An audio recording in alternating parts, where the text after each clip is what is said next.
made the trip to my family's cabin in the Appalachian Mountains every year since I could drive. It's usually something I look forward to: beautiful scenery, quiet roads, and eventually the warmth of my parents' cabin surrounded by pines dusted with snow. This year, though, I decided to leave a bit later than usual. Work ran long, and I figured I'd just drive the 5 hours in the dark. I'd done it before, and the winding mountain roads didn't intimidate me anymore. Besides, I wanted to be there in time to celebrate New Year's Eve with my family. The first half of the drive was uneventful. Gas stations and little diners blurred past as I drove deeper into the hills. But as I climbed higher, the radio cut out. It wasn't the first time. I shrugged it off and turned on a playlist from my phone. That's when I noticed how empty the road had become. It wasn't unusual to go a while without seeing another car this far into the mountains, but something about it felt different. The trees seemed closer than usual, their skeletal branches reaching toward the car. The moonlight, usually comforting, only seemed to cast sharp shadows across the road. And then there was the smell. I rolled down my window a crack, thinking maybe a skunk had been hit somewhere nearby.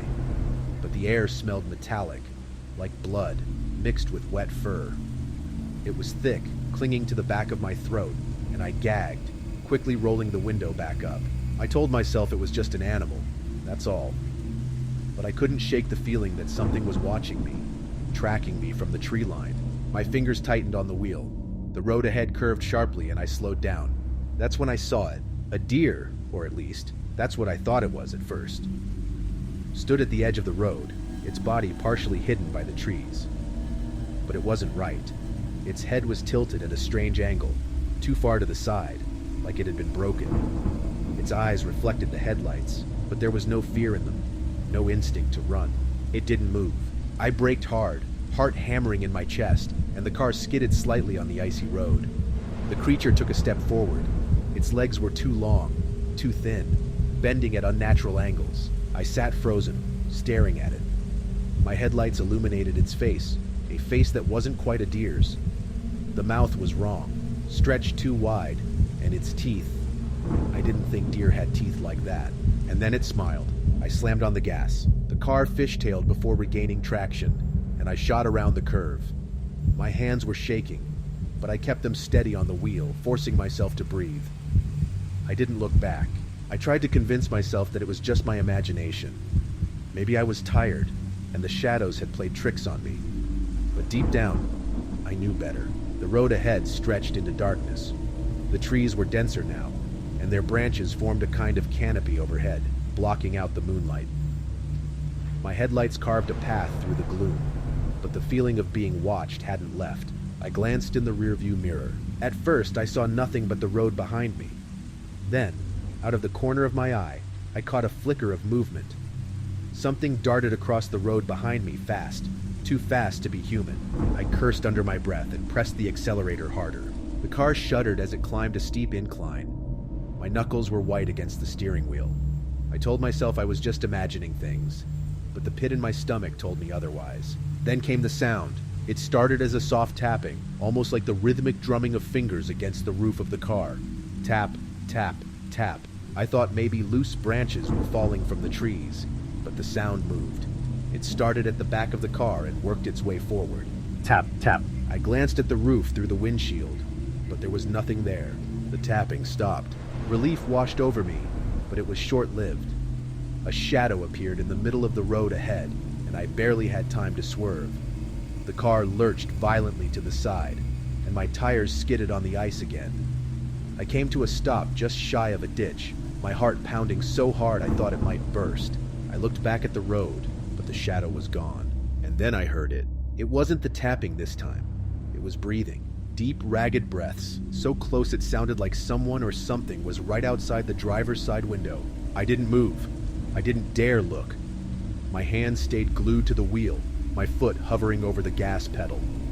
I kept my eyes forward, staring at the empty road ahead, willing whatever it was to go away. The breathing grew louder. I don't know what possessed me to look, but I did. Just a quick glance to the left. A face stared back at me inches from the glass. It wasn't human.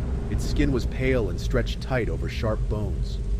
Its eyes were too big, too dark, and they glistened as they met mine.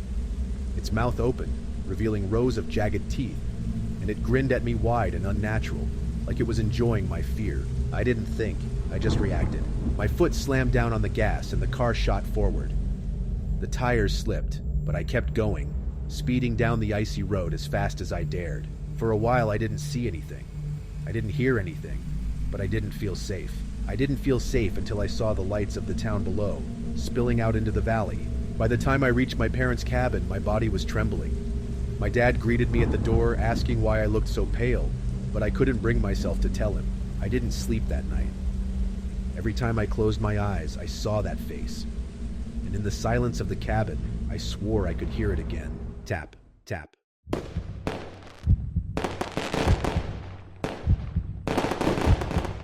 New Year's Eve had always been my favorite holiday. There was something magical about counting down those last seconds with friends and family, all while dreaming of fresh starts and better days. But this year, I decided to spend it differently, alone. After a brutal breakup and the endless questions from well-meaning family members, I couldn't stomach the idea of going to another party or family gathering. So I rented a cozy little Airbnb on the outskirts of a small mountain town.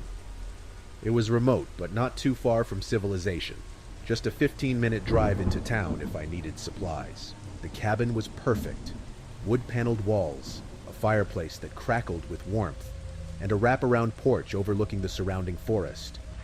Snow had blanketed everything, giving the whole scene a postcard feel. By the time I unpacked and settled in, it was already dark, and the quiet was absolute. Around 8 p.m., I poured myself a glass of wine and flipped on the TV to watch the New Year's Eve broadcast. My plan was simple: drink, relax, and maybe toast the new year with the cheap champagne I'd bought on the way up. The first strange thing happened around 9. I was lounging on the couch, half watching the show and scrolling through my phone, when I heard a faint crunching sound outside. My first thought was wildlife. The cabin's listing had warned about deer and the occasional bear, so I brushed it off and went back to scrolling. But then it came again, closer this time. Crunch, crunch, like footsteps in the snow. I muted the TV, straining to hear. The sound had stopped, leaving only the faint howl of the wind through the trees. I told myself it was nothing, but my unease lingered. By 10 p.m., I had convinced myself I was being paranoid. I poured another glass of wine, turned the volume back up, and focused on the countdown show. But then came the knock. It was soft, barely audible, like someone tapping on the window.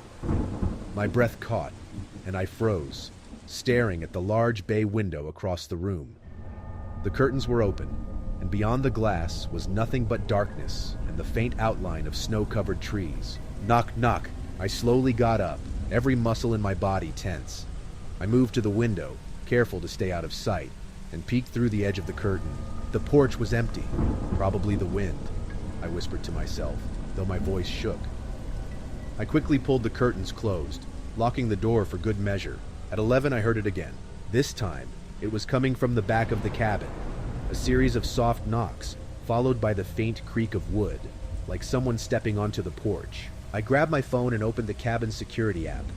It came with the rental, with 2 cameras installed, one overlooking the front porch, the other pointing at the back. I pulled up the live feed for the back camera and waited for it to load. The screen flickered, and then there it was, a live view of the porch. Snow glistened under the weak light of the porch lamp, and I could see faint tracks leading up the steps. My stomach tightened as I realized the tracks didn't come from the driveway. They came from the woods, but there was no one there. I switched to the front camera. Same thing. Empty porch, but tracks leading up from the tree line. I locked the back door and made sure all the windows were secure. My heart was racing now. I told myself it was a prank, maybe some local kids messing around, but deep down, I didn't believe it. I almost called the police, but stopped myself. What would I even say? That I'd heard some noises and seen footprints? I doubted they'd drive out to the middle of nowhere for that. By 11:30, I was pacing.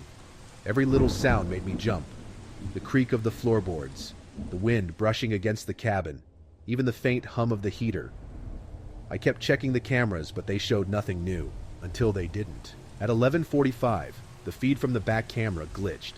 Static rippled across the screen before it cut out entirely. My chest tightened, and I quickly switched to the front camera. That's when I saw him. A man stood at the edge of the porch, just barely visible in the weak light. He was tall, his face obscured by the shadow of a hood. He didn't move, didn't knock, just stood there, staring directly at the camera. I stumbled back from the screen, my mind racing. My phone was in my hand, but my fingers wouldn't work. I finally forced myself to dial 911, my breath coming in short gasps as the dispatcher answered. "There's someone outside my cabin," I stammered. "What's your address, ma'am?" I rattled it off, praying they'd get here fast. "Is the individual trying to enter the cabin?" I glanced at the camera feed again. The man was gone. "He was just there," I whispered. "Stay on the line, ma'am. Officers are on their way." I hung up and grabbed the biggest kitchen knife I could find. My pulse was pounding in my ears as I checked the doors and windows again. The cabin was silent, and then came the sound of glass shattering. I spun around, my heart leaping into my throat. One of the small windows in the kitchen had been broken. Snowflakes swirled in through the jagged hole. I backed away, knife shaking in my hand. A shadow moved across the living room, and I screamed, darting toward the bedroom. I slammed the door shut and locked it, pressing my back against it as I gasped for breath. Footsteps creaked outside, slow, deliberate. I grabbed my phone again, but my hands were trembling too much to dial. The footsteps stopped just outside the bedroom door. The doorknob turned. I screamed again, pressing harder against the door as it rattled in its frame. Red and blue lights flashed through the curtains, and I heard the crunch of tires on snow. "Police!" someone shouted from outside. The rattling stopped. When I finally opened the door, the cabin was empty. The officer searched the woods for hours but found nothing. The only sign that someone had been there were the tracks in the snow and the broken window. I left the cabin the next morning. I still don't know who or what was out there that night, but I haven't spent another New Year's alone since.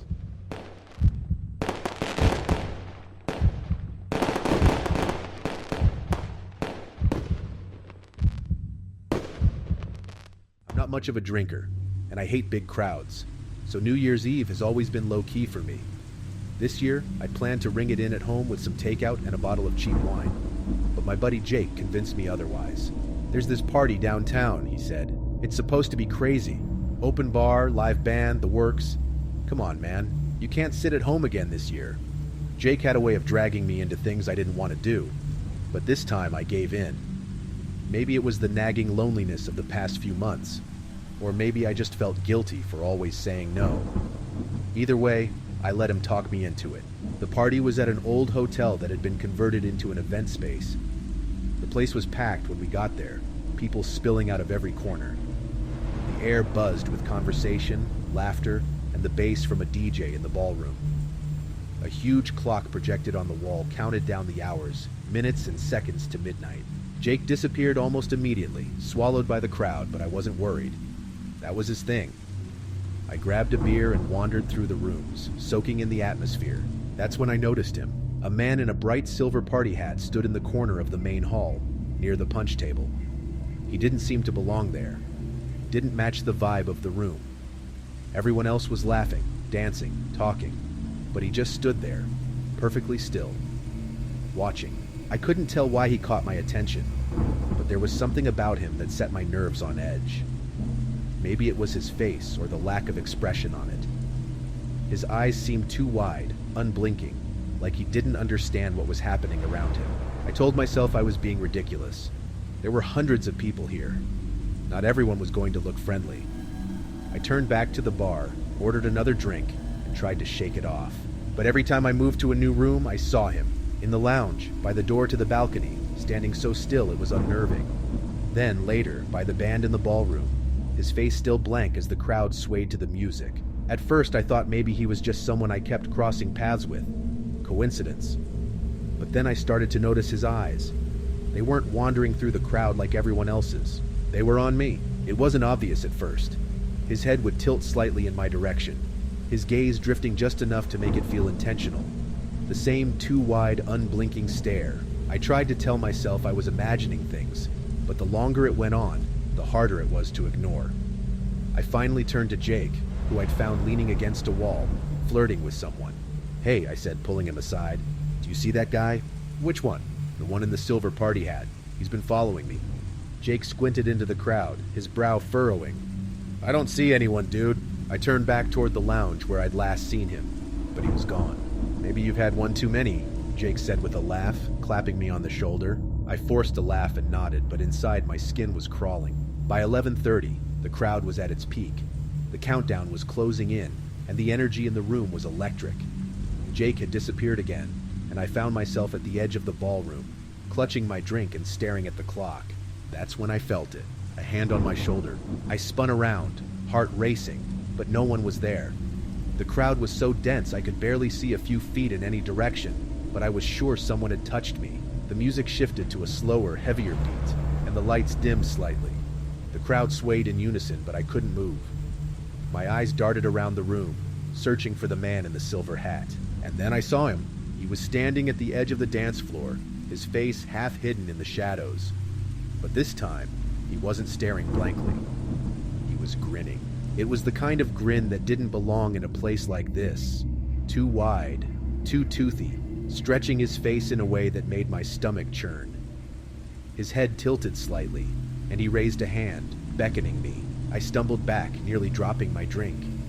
I turned, pushing through the crowd, desperate to find Jake or anyone who could explain what was happening. I finally made it to the hallway near the bathrooms, where it was quieter, the music muffled by the walls.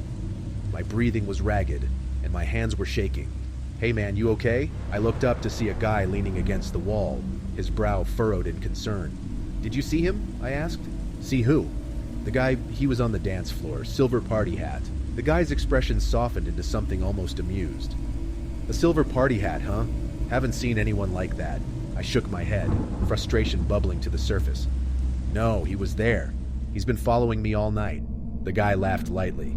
"Maybe you need some air." He nodded toward the door leading to the balcony, and I hesitated before stepping outside.